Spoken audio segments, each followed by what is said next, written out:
തിരുവനന്തപുരം മുക്കോലിയിൽ പട്ടാപ്പകൽ വയോധികയെ വീട്ടിൽ കയറി ആക്രമിച്ച് 10 ലക്ഷം രൂപയുടെ സ്വർണം കവർന്നു.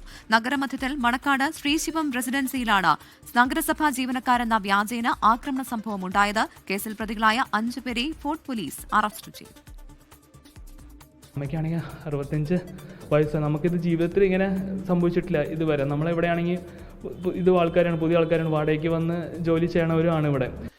തൃശൂർ സ്വദേശിയായ വയോധിക കഴിഞ്ഞ 4 വർഷമായി തിരുവനന്തപുരം മണക്കാട് ശ്രീശിവം റെസിഡൻസിയിലാണ് വാടകയ്ക്ക് താമസിക്കുന്നത്. ഇന്നലെ രാവിലെ 10:30യോടെയാണ് അക്രമ സംഭവം നടന്നത്. വിമാനത്താവളത്തിലെ ജീവനക്കാരനായ മകൻ ജോലിക്ക് പോയ സമയത്താണ് നഗരസഭാ ജീവനക്കാരെന്ന് പറഞ്ഞ് 3 പേര് വീട്ടിലെത്തിയത്. വീട്ടുടമസ്ഥന്റെ നമ്പർ എടുക്കാൻ വയോധിക വീടിനുള്ളിലേക്ക് കയറിയപ്പോഴാണ് കവർച്ചാ സംഘം ആക്രമിച്ചത്. ബലം പ്രയോഗിച്ച് കീഴ്പ്പെടുത്തി കഴുത്തിലുണ്ടായിരുന്ന മാല ഉൾപ്പെടെ 10 ലക്ഷം രൂപയുടെ ആഭരണങ്ങൾ കവർന്നു.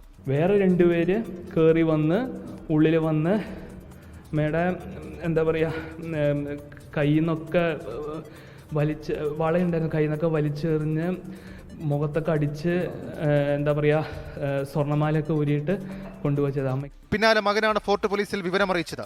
പോലീസ് അന്വേഷണത്തിൽ നഗരം കേന്ദ്രീകരിച്ച് കവർച്ച നടത്തുന്ന സ്ഥിരം സംഘമാണ് പിന്നിലെന്ന് ഉറപ്പിച്ചു. രഹസ്യ കേന്ദ്രത്തിൽ ഒളിവിൽ കഴിയുകയായിരുന്ന 5 പ്രതികളെ പോലീസ് പിടികൂടിയിട്ടുണ്ട്. ശരത്ത്, രാജൻ, ഷീവ ഇവർക്ക് കവർച്ച നടത്താൻ സഹായം നൽകിയ ഷിബു, റീന എന്നിവരാണ് പിടിയിലായത്. ഇവരുടെ അറസ്റ്റ് രേഖപ്പെടുത്തി പോലീസ് തുടർ നടപടികൾ സ്വീകരിച്ചു. സംഭവത്തിന്റെ പശ്ചാത്തലത്തിൽ നഗരത്തിൽ കവർച്ചാ സംഘങ്ങളെ കേന്ദ്രീകരിച്ച് പോലീസ് നിരീക്ഷണം ശക്തമാക്കി.